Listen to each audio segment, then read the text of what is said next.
ndenge kaka tata na ye Rwanda zwaki otobengaka mama la frappe ndenge pe M23 utikoza frappe bandeko ba congolais mais na niveau ya média momona kata muto signaki accord avec le M23 et plutôt avec le Rwanda.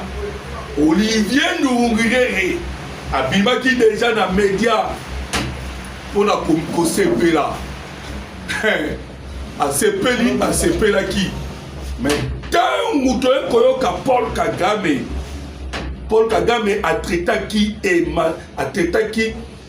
Donald Trump de fou foolish boyokaki yango mais depuis bazaki na esengo c'est y en a de même à Watokoloba tozali komona bayi PPRD bakatumbisi na esengo mais oyo ya mutu akwei na velo tokobeta masolo ya corps okoyomona na kati ya corps que c'est la RDC nde azali kanya okoyoka ngo awa na kati ya émission bandeko awa tokobeta masolo okoyoka pe calendrier ya ndenge ba M23 bakokende cantonnement ekokweya avant le 17 août tokobeta masolo ya calendrier awa na kati ya émission oyo tokosolola elongo nabino. Voilà bandeko, déjà commencé par aimer notre émission, peut partager parce que tozali kobeta masolo ya mboka Congo, mboka nabino, mboka nabiso. Voilà. Bandeko ba congolais. Ndenge oyokaki Joseph Kabila Kotuta Tolo. Je suis militaire. Nayak Nakei, je vous promets de revenir. Ndenge wakaki Sultani Makenga ya M23. Ça qui déclaration kolobake soit tu dois disparaître, soit tu longa. Kabila lobaki survient parce que bataki na ba plan. Ndenge na utu kwa sabino que bokonza mboka dissoudre. Na ba M23 na réseau ya Kabili na atoko banana na réseau ya Kabili ndenge boyoki attaque andolo réseau ya Kabili bandeko ba congolais tellement là-bas ils ont demandé, vous savez que va travailler ensemble tellement que là-bas ba réclamer ba prisonnier ba zui gain de costé la réclamation na demande na bango ya ba prisonnier bazui gain de costé. C'est ainsi que bakomi kolukanda ba tentative bokaki bouclage dernièrement ils allaient na niveau ya kakokolo pas de combat congolais. C'est parce que awa tozali kobeta na bino masolo le président de la République ainsi que bakonza armée Yassika. Je dis et j'insiste, bakonza armée Yassika oh bazui nomination parce que là il faut que raisonnions sur kala écarté bakonza armée Yassika babandi de musala. C'est ainsi que vous que tous les acteurs de la ville de Kinshasa ils ont qui contrôlent bandeko oh baba na Kinshasa ils peuvent me témoigner dans ma commentaire mais ne vous savez que le mot bandeko ma victoire donc aux Belé comme je soutiens le président Tshisekedi pendant que c'est un soutien il y a Mokoza Moka les gens ne comprennent pas que Tshisekedi a format qui vraiment moi naï ma victoire donc aux Belé et rendre grâce na Zambie. Alors bandeko je disais que Mituka itambola qui partout Mituka armée congolaise n'a pas nouveau commandant ville de Kinshasa Grand Katanga Kachamata Kundelungu partout Lissou Nicolas Lissou vigilance pourquoi ennemi yabi que déjà côté Washington na ozelo côté zéro na Washington concentration na bamono surtout ezalaki balukandeni bako écarter bokoza boka bandeko vous savez hein, expert moko alobaki et là si vous allez témoigner le mot nangai que depuis Hippolyte Kanambe alias Joseph Kabila abanda bitumba na ba IM23 na ba formule na bango nyonso uta LCD SNDP talisa biso ata prisonnier oya kanga généraux tonani jamais akanga te. Mais je vous dis que n'est na prison de Ndolo et ça sous secrétaire que n'est na prison ya Ndolo que n'est na prison centrale de Makala beaucoup kuta et tondi na ba M23. Vous pensez que le M23 tant qu'on m'appelle sur liste il y a 700 personnes y compris Mwanga Tutu et là ba vati. Ce ne sont pas des avantis de quoi congolais. Hein? Ils sont pleins là-bas. Et ce ne sont pas les M23. Je vous révèle, la vérité. Ce sont des Rwandais. Bah, Rwandais de Batondi dans ma prison. Ouais?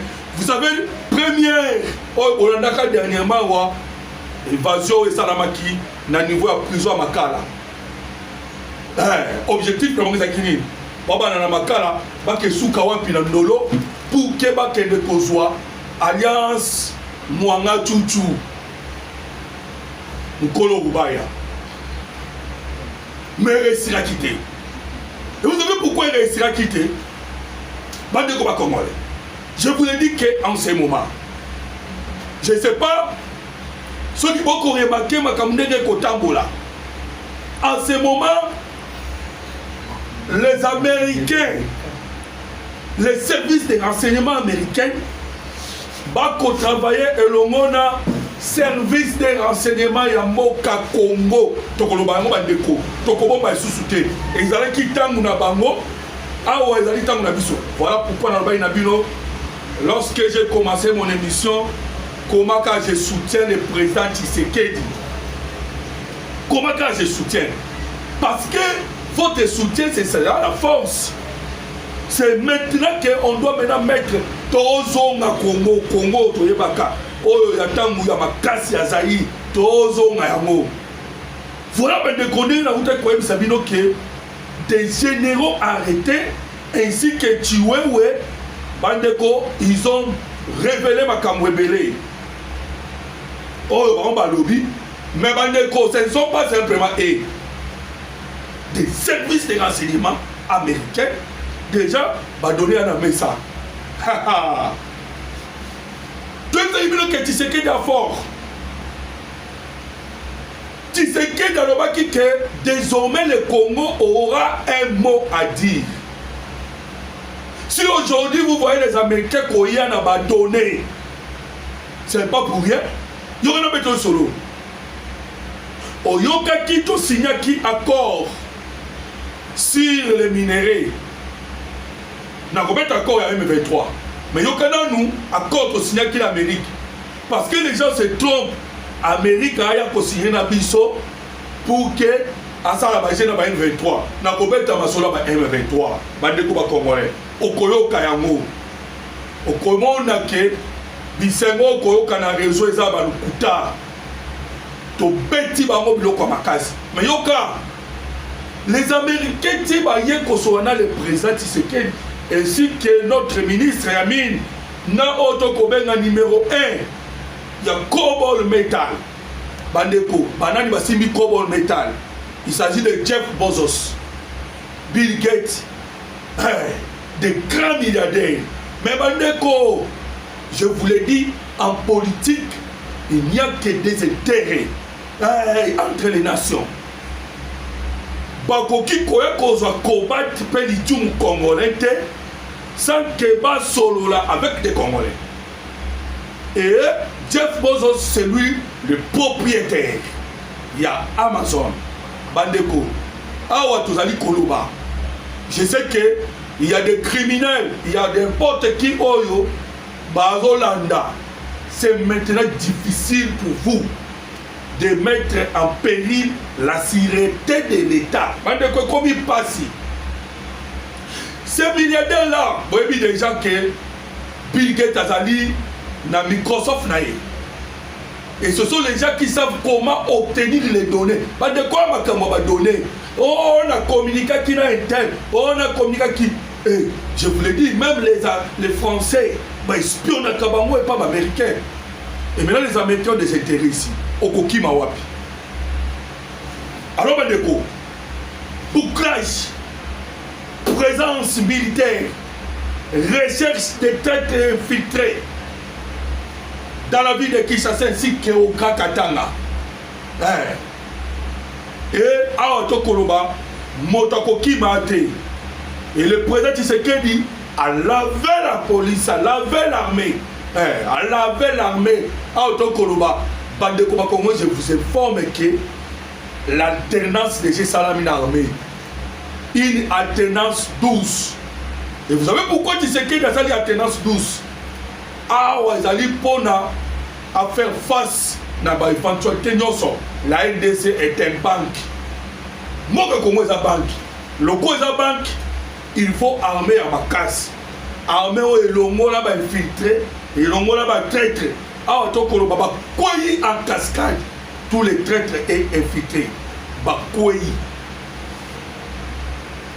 Voilà pourquoi Joseph Kabila vient de pleurer, ainsi que Moïse Katumbi. Paul Kagame n'en disons pas. Il était en train de faire comme Bandeko. Vous savez que Balobaka Sokozana disent Massas. Ok, Kobunda. Petaka 9 Nakanayo. Mokonde Kobombe Mumuna. Force. Et la rendez infiltration. Voilà pourquoi il y a eu cette réforme totale na niveau ya armée. Bandeko, Makamno Sezali en ce moment sous contrôle. Sous contrôle. Si le baka militaire, c'est là qu'il a été fouille et contrôle. Yako Sakanate Bandeko. Là, nous sommes en train de vous le dire. Vous savez, les M23 ont cherché. Et le monde Paul Kagame va déstabiliser la vie de Kinshasa. Nandela y a une prison, mais négatif.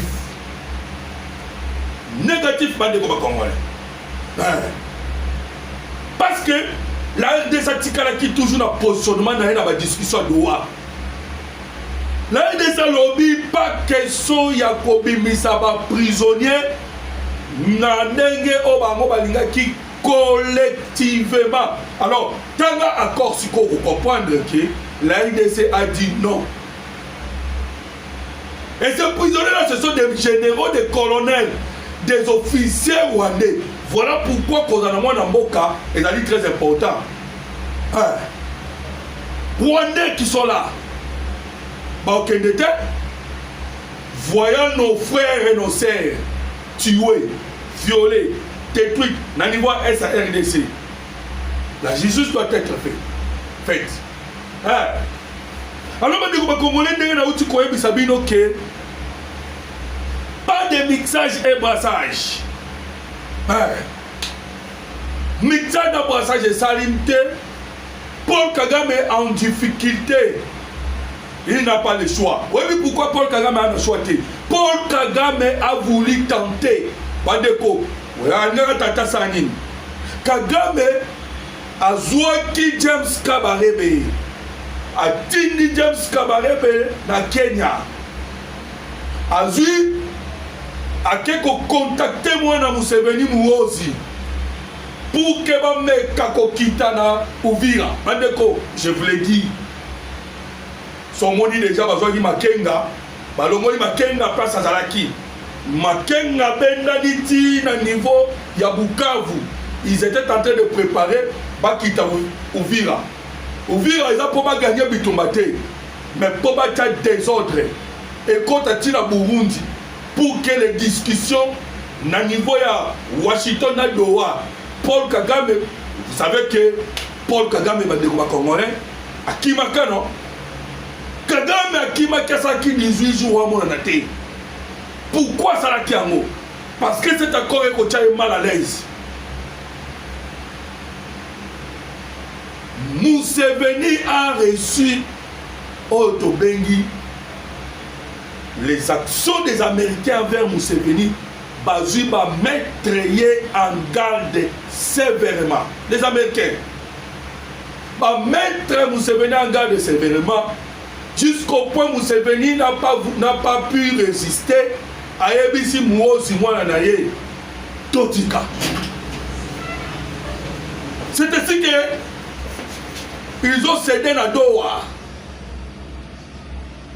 Paul Kagame a cédé les R23 à Doha. Bandeko, qu'on ne vous trompe pas.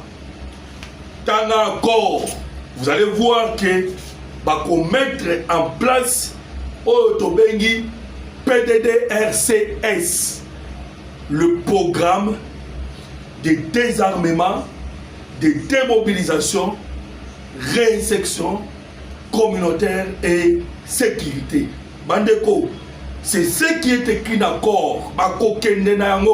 Alors, bonana, ma bêtise, vous allez colocater. Lorsqu'on parle d'accord, la restauration intégrale de l'autorité de l'État sur toute l'étendue nationale, va restaurer l'autorité de l'État.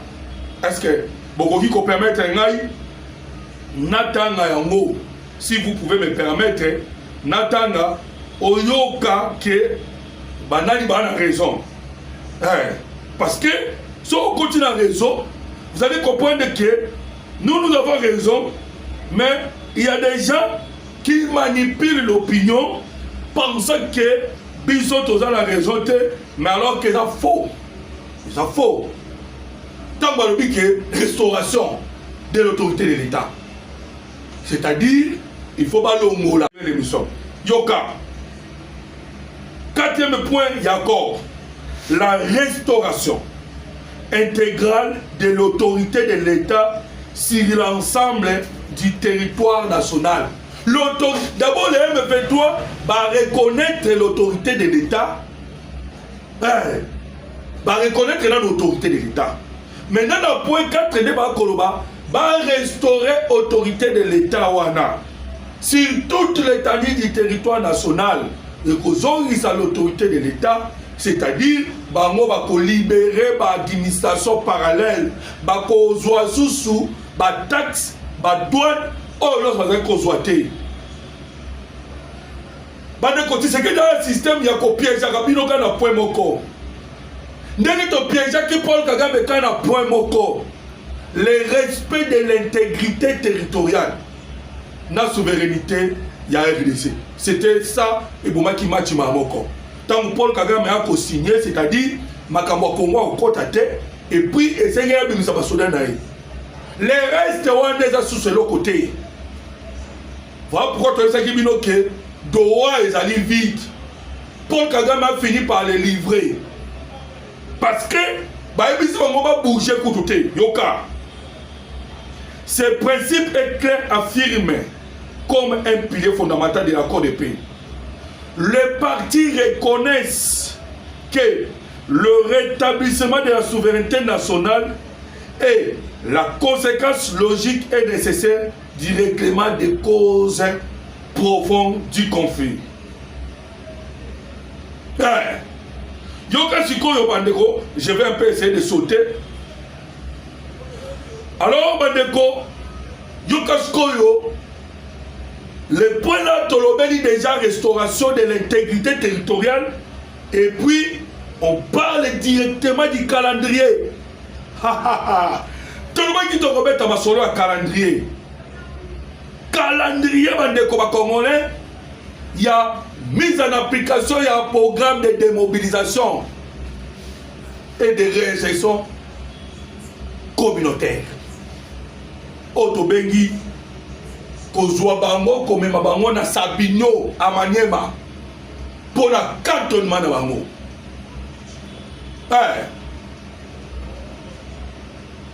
Voilà maintenant, calendrier.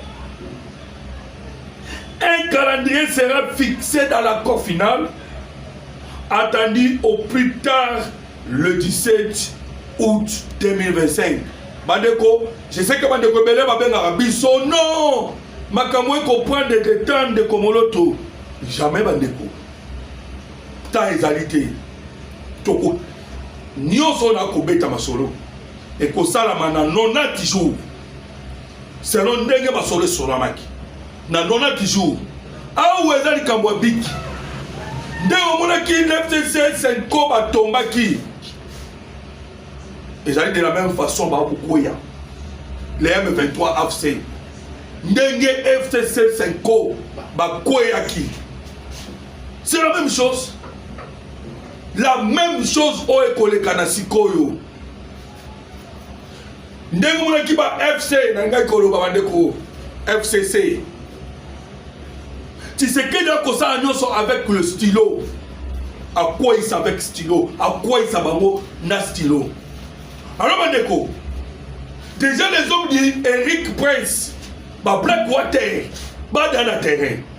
Pensez-vous que Kagame va signer à toute facilité? Ils n'ont pas signé à toute facilité. Va signer parce qu'ils savent déjà que déjà tout le monde dernièrement wa Koloba. Si c'est que déjà il veut la guerre. Bande Congo comme lobby non, nous sommes en train de négocier en position de faiblesse parce que le président Tshisekedi Lobaki à la moindre escarmouche. Jamais j'aurai devant moi le M23. Nous n'allons pas négocier. Il est tenté de négocier en état de faiblesse. Faux. Donc on négocie en état de faiblesse. Ce qu'on a dit encore, au Congo, on a la résolution 2773. Et la négociation en faiblesse. Nous épargnons la vie à Bandeko Congolais parce que l'ennemi a zali na kacha ba Congolais. Que les Congolais vont désordre. C'est la stratégie à Koboto la Munduki et pas à Banguna. On a déjà la décision aux États-Unis d'Amérique. Les retours, il y a pas Monisco de partout. Des agents, il y a Monisco. Partout, personne ne retourne à Bango. Et vous savez pourquoi les États-Unis d'Amérique ont décidé que Bango tout bazonga.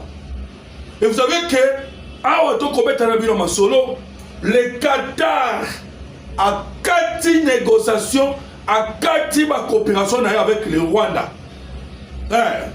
Sous pression pour que le Rwanda n'y ait pas de négociation. C'est ainsi pour accomplir que cette fois-ci, il faut utiliser des moyens pour que fléchir le Rwanda. C'est la pression diplomatique et la pression autokobenga, la pression économique. Comprenez maintenant que na beta dibino masolo que awa to komi ko collaborer na Qatar. Pourquoi? Parce que Qatar peut n'engelo américain va négocier na biso na Katanga. Le Qatar a négocié avec le Congo à niveau ya Walikale. Et les hommes d'Eric Prince positionnés parce que l'objectif est que il faut bailler na Rubaya. Et Rubaya c'est dans les massifs. Où se trouve la base de la M23 et des Rwandais, Bandeko.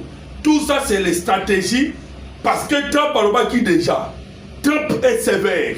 A l'obaki, pas question. Nana sa sisi guerre. Oya komeka ko bundetali. Nana sa sisi guerre.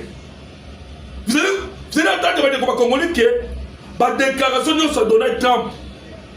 Et ça dit que na uti ko sa guerre ya Congo na Rwanda. Na sisi ko uti ko sa guerre. Tout ça ce sont des avertissements qu'on est en train de dire à Paul Kagame que Ameka ko essayer la guerre est déjà finie. Soit Ameki à cause de la briser. Mais il faut le bakini. Oh Paul Aliboma. Oh Trump Aliboma. Foolish. Ninga zalo banangle et alobaki susuke asatonga kabad naye ou a possibilité ko batama. Babi Kagame alobaki bongo pour nini? C'est parce que les Américains sont bundana bango. Zala na mabulu ya minene o kende ko batama. C'est là où on a quand même que il y a moins difficile. Mais les Américains va dire ça na mabulu. Nous avons qui bête de spirit et qui est dans petit à 60 mètres dans sa mabélé. Et Kagame a dit que il y a dans ma boule il y a Batamaka. Voilà Paul Kagame. Alors, on va Congolais. Vous comprenez que Bakoboto là-bas, M23, Munduki Namayele, qu'on ne vous trompe pas. Il n'y aura pas mixage et brassage. Mixage et brassage, ne bimisi ba chiwewe. Ne bimisi ba o nyonso zomona de traître. C'est le mixage et le brassage. Il y a monde sali que armée na biso à la portée. On ne peut pas retourner dans yango. Au comment un mixage et brassage passe sur mon côté. Et surtout, il y a encore un élément important. Et là, dossier à retrait. Les M23 va se retirer. Voilà, on est d'accord. Je suis d'accord. Nabato, Bakolba, Nako et le M23. M23 va se retirer. Pourquoi? Parce que ceux qui vont se retirer, on va les dissoudre. Ah, vous avez beaucoup dissoudre. Oh, Mako, retirer tête, on se retirer tête. Toi, on a comme moi reconnaissance de l'autorité. Oh, tu bénis la reconnaissance de l'autorité établie de l'État sur tout l'État du territoire national, la décision suprême où ils ont signé l'accord de principe aujourd'hui, c'est que les M23 et Sengeli barrent. Même des quoi congolais, vous pouvez mettre je vous avais promis, qu'est-ce que Vital Kamerhe est allé faire en France? Et l'histoire de nos 32 généraux. L'histoire de nos 32 généraux. Arrêtez. Nakatalise, Bouamunda, Nakatalise, Bandeko, Fantumba, Bouamunda, tous ces généraux. Bandeko, Sassou Nguesso est cité. Emmanuel Macron est cité. Bandeko, tu vas répondre Emmanuel Macron. Nana, tu vas répondre à Twitter. Oh, tu vas saluer l'accord signé entre la RDC et le M23. Macron, l'accord signé au Kosepela. Boni Lukuta. Oyebi o yo zali kosa na mboka Congo. Tu le sais. Bandeko nangai aimez mon émission, partagez. Voilà que ça va bien que tout ce que nous vous demandons c'est d'aimer l'émission, ainsi de commenter. Vous avez le droit de commenter la prestation à Moussa Nabiso. Au Golban de Komoloto, Tala. Ate la CP ne lokoboye. Ah, lokoboye, na moni boye. Mais ma fingate. Voilà. Emmanuel Macron Bandeko. Nous ne cessons de le dire. Et cela est vrai. Si Goma et Bukavu est tombé, c'est grâce à Emmanuel Macron qui a aidé les Rwandais. Voilà pourquoi Trump a l'accès à Bango Misapi. Dans la réunion à OTAN. Vous avez entendu 30 ans, Batouma Kokufa Kona na Congo. Bossala est le côté. Si moi, Trump, je n'étais pas venu, mais le lot Batouma Kokufa Kokufa. Guerre Yamakas, oh, ça a plus de 7 millions. Ça, c'est selon Trump. Mais tu as dit que ce n'est pas 7 millions, mais c'est plus de 10 millions. Voilà Trump. Bossala est le commenté. Il a fallu Nganaya pour Nassili Sayango. Ça, c'est Trump qui le disait. Maintenant, Vital Kamerhe, quelque chose en France, je vous l'ai dit, Congolais, c'est pour préparer 2028. 2028, la France prépare le départ de Félix Tshisekedi. Ils essayent, vous savez, le pouvoir d'être au Koïm Sabino, ils allaient bataille du jour au jour. Plus de ça, attentat, Emmanuel Macron n'a jamais aimé la présence de Tshisekedi au pouvoir. Atira Kolingate, Kosepelate, présence à Tshisekedi dans le pouvoir. Maintenant, on va préparer 2028. Mais laissez-moi vous dire, Bandeko, le président Tshisekedi a bandaki nous pour laver, faites-lui confiance. Il fallait d'abord pour laver dans nos armées, mais armée Banabakango na lomba moté. Voilà pourquoi ça lui a pris du temps. Maintenant, vous comptez dans le monde politique. Il faut qu'on lave un peu la politique. Tous les têtes infiltrées dans le niveau politique. Beaucoup de monde a payé amour. Alors il s'agit là d'un ça de Macron avec Sassou Nguesso. boyebi ke tous nos voisins awa nakokaki proposition de komoko tokoki kondima badouble nationalité ya mokili mobimba mais jamais bapays voisins. Tous les pays voisins sont nos ennemis. Ils nous aiment pas. Même si on a bimisi minu neti mako bimisi minu lelo na tweet na ye.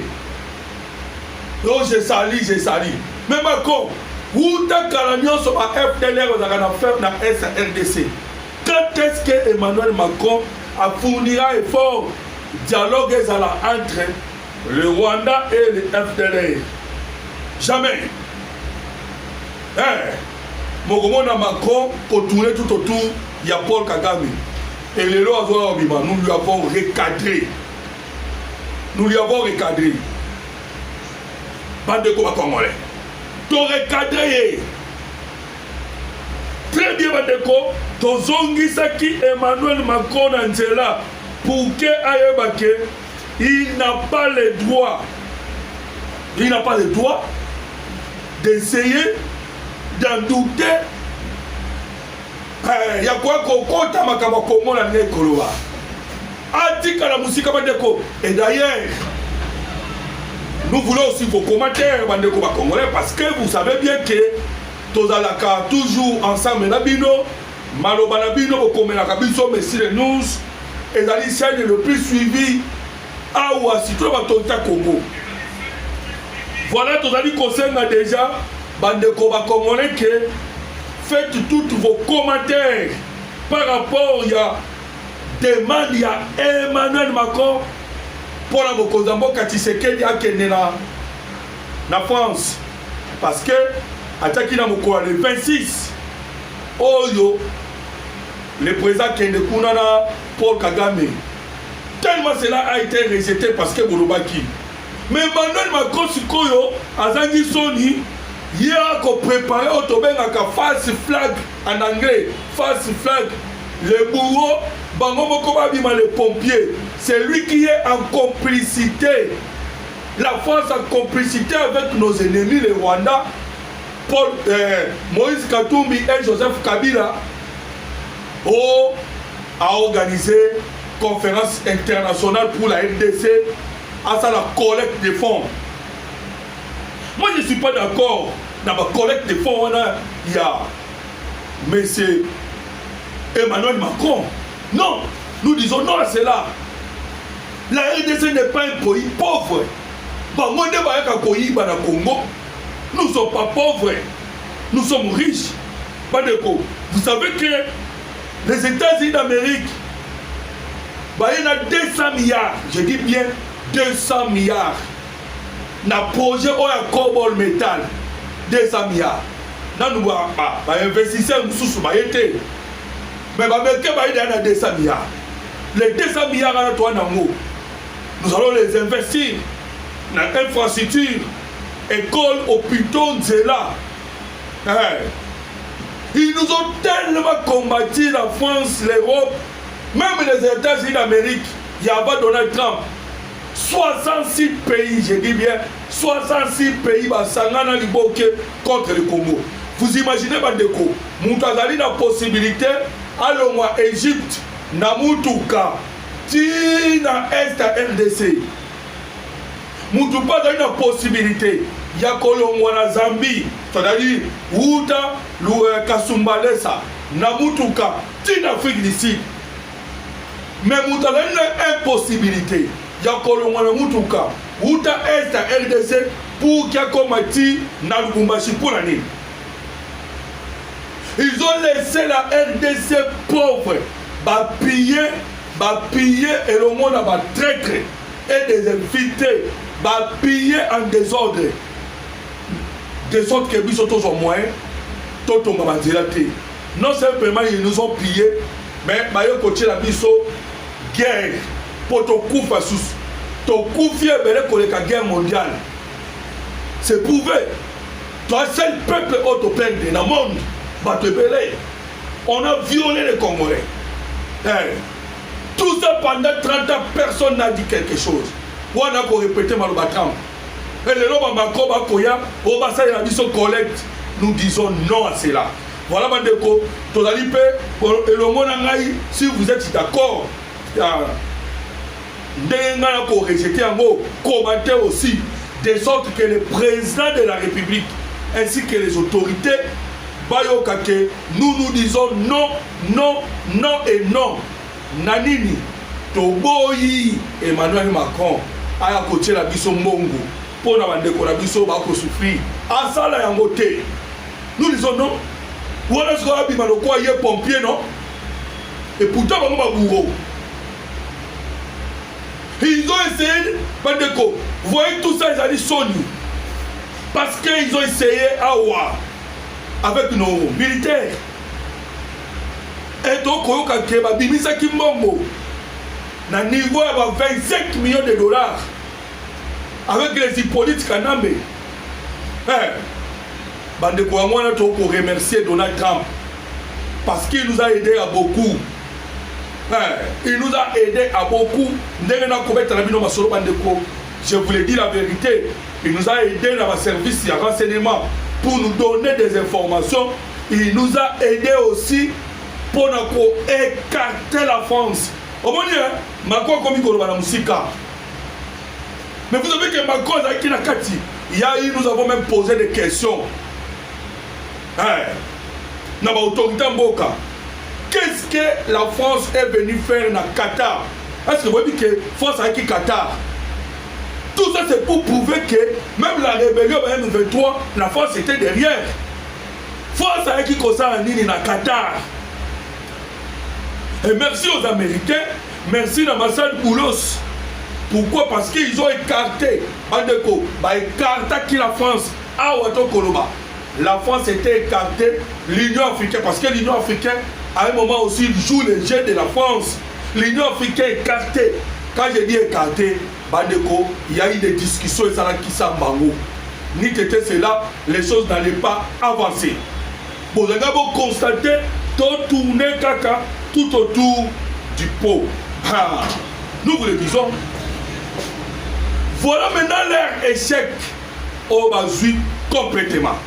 Aimez notre émission Bandeko. Sans cesse, je suis en train de vous demander, bon aimer l'émission d'Abisso.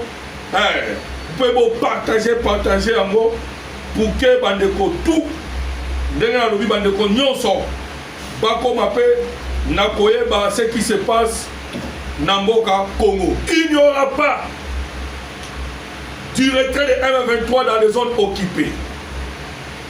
Les militaires seront désarmés, cantonnés dans le cadre du programme de démobilisation, de désarmement et réinsertion.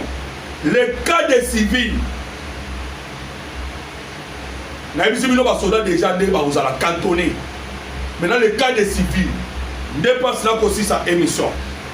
Le cas des civils, c'est-à-dire le col a boni pas au Kenya qui n'a droit. Na ba oyo so tikala ki musala na bango ekozala nini. Bango pe ba ko intégrer bango individuellement. Moko na moko yo yaka. Yo zaki na rebellion pour la nini. Tenga ba benanga par force. Je dis bien les civils au bazala ba gestion individuellement. Voilà ndenge makambu ekolekana na mikolo ezali koya. Voilà bandeko ba congolais, je vous l'ai dit que faisons confiance na Mokozambo Café Satoa Tshisekedi Chilombo. Pourquoi? Parce que elle a dit qu'on travaille pour que tous soient payés à solo au guerre et qu'on soit ajouté. Mais je vous promets déjà que Bitumbe aussi la warate.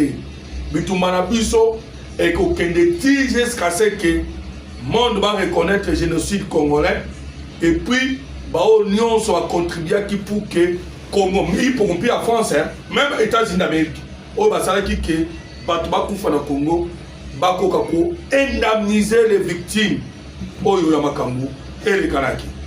Mbote Nabino Pe, merci Nabino Mingi Ndala Balanabiso, ya merci les news télévision, Bozaki, Ebele, Kola Nabiso,